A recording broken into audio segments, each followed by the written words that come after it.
Greetings, beloved sister, and welcome to Rasta Wifeline. Today's reasoning is going to be on the origins of the head wrapping culture of the Rasta woman. The head wrap is one of the key identifying factors of a Rasta woman, how she's identified. And this was made popular from the earliest days of the movement itself in Jamaica.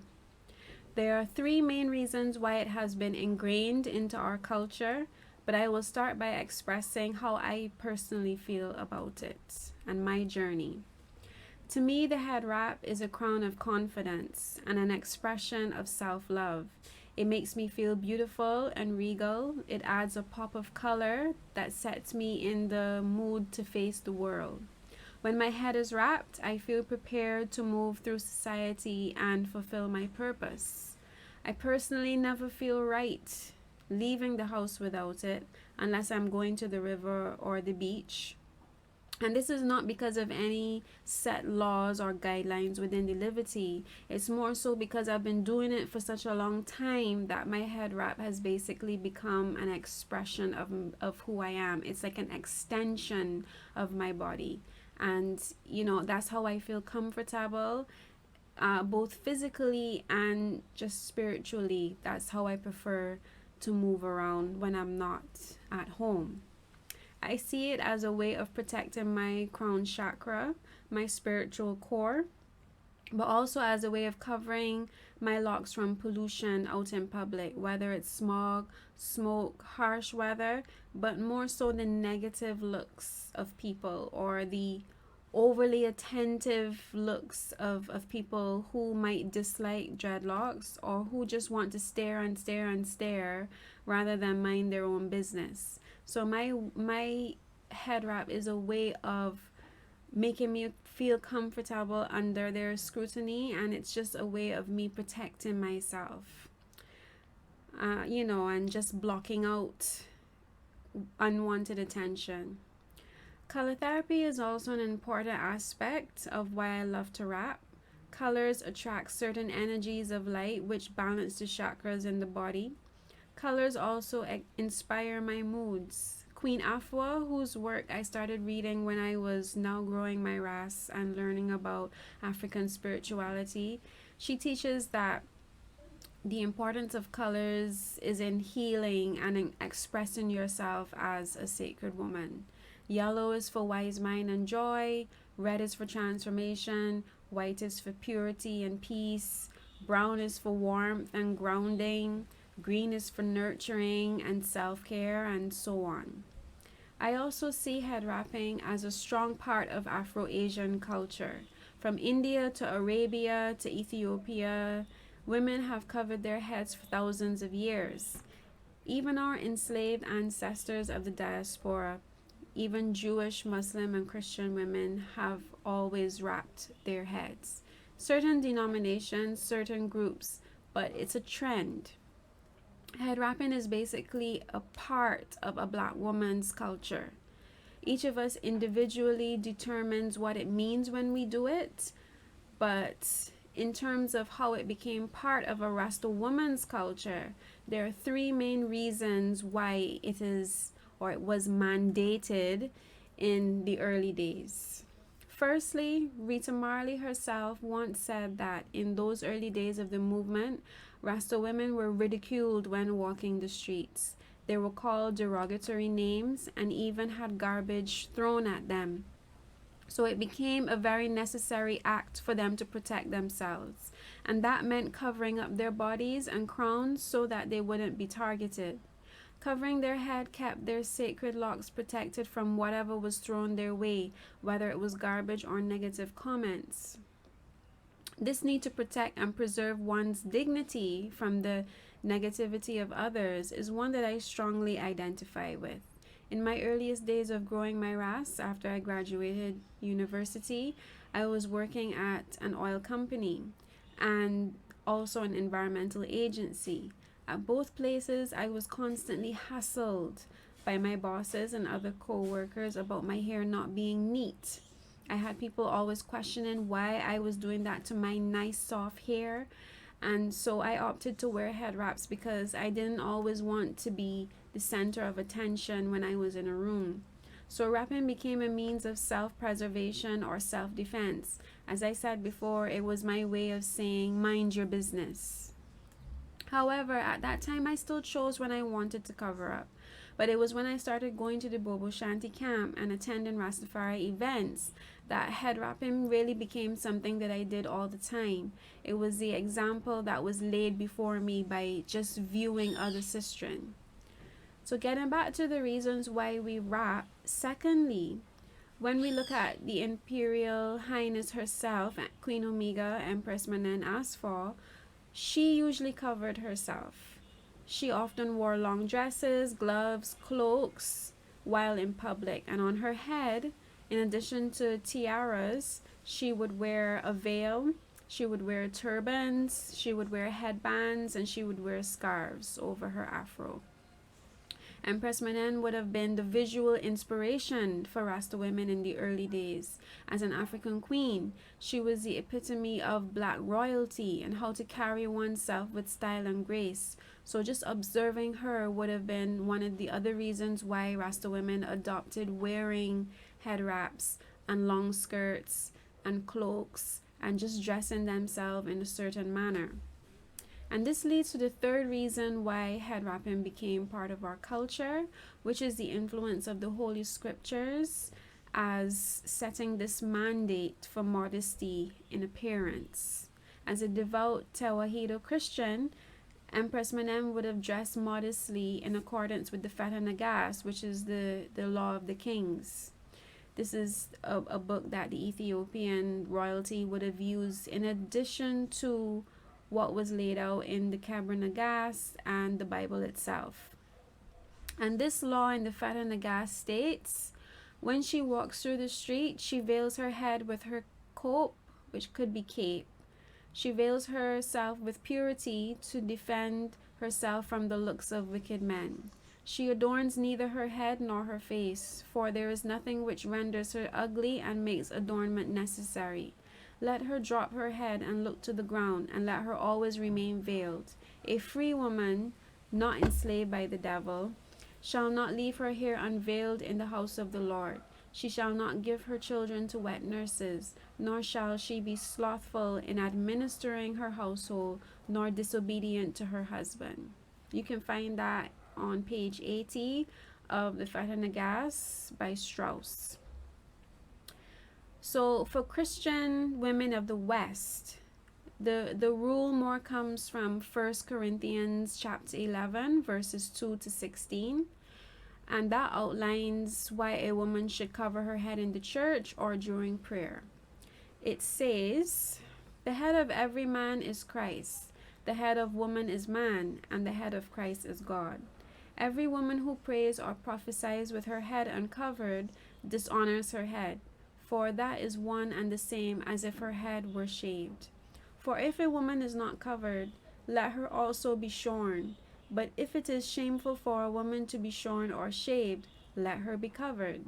For a man indeed ought not to cover his head, since he is the image and glory of God, but woman is the glory of man. For man is not from woman, but woman from man. Nor was man created for the woman, but woman for the man. For this reason, the woman ought to have a symbol of authority on her head because of the angels. Nevertheless, neither is man independent of woman, nor woman independent of man in the Lord. For as woman came from man, even so man also comes through woman, but all things are from God. Judge among yourselves. Is it proper for a woman to pray to God with her head uncovered? Does not even nature itself teach you that if a man has long hair, it is a dishonor to him?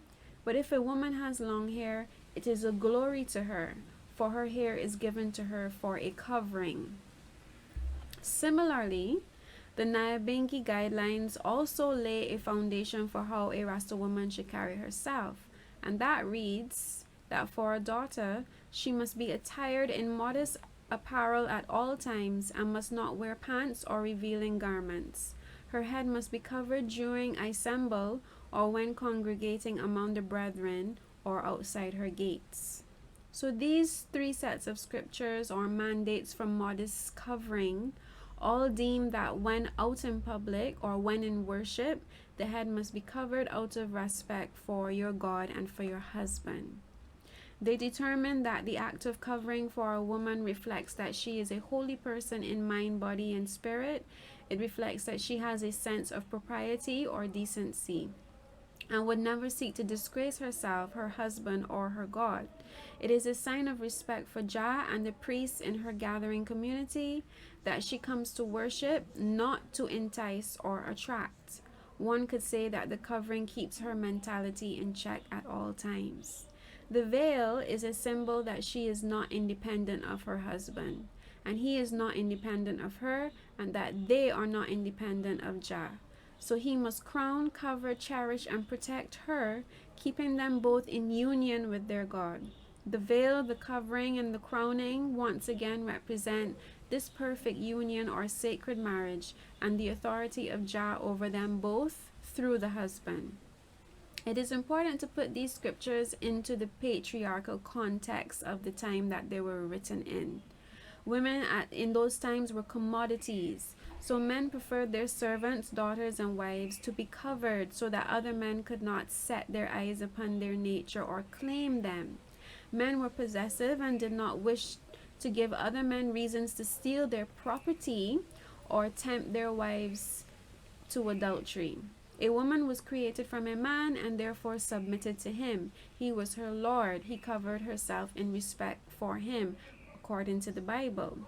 Furthermore, when it comes to Paul and his establishment of the church, he encouraged women to act humbly and to reject the comforts of their former life because during that time, a lot of Christians sold their possessions and donated their money to the building of the church.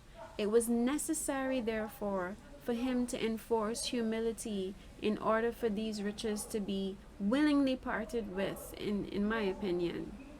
A lot of widows would have been benefactors of the apostolic movement, and Paul was simply giving them something else to aspire to, a new way to see themselves elevated within the church, which was exclusively run by men. Unlike how it was before the gospel was preached, where women were the leaders and the priestesses of the temples. Women were the ones in high esteem and who had that authority over men. So ultimately, the righteousness of a woman and a true, humble, virtuous wife in the tradition of the church, whether it's Ethiopian or Hebrew, is culturally identified by her covering, her veil, her gown, her cloak, her cape, her snood, her turban, her scarf, her wrap, her shama. They all speak volumes about her principles and how much she is in communication with the law, the church, or with God. It is a good work on her part to be covered, literally for the sake of mankind. And more importantly, her covering lets it be known on the street that she is of high morale and likely to be a good or obedient wife and daughter. It states to the world that she is taken. So biblically, a virgin or daughter also covered in respect for her father. And I will also point out that these traditions are shared by nuns, Muslims, Amish, close brethren, different types of communities. So to summarize, I would say that in terms of the religious social tradition as laid out in these documents, the reasons for the head wrapping of the woman were number one, to protect herself from others in public, number two, to show her submission to Jah and the rules of worship in church or at home, number three, to shun vanity or humility and livocation to a holy life, and number four, to signify the submission in sacred marriage between herself, her husband, and God.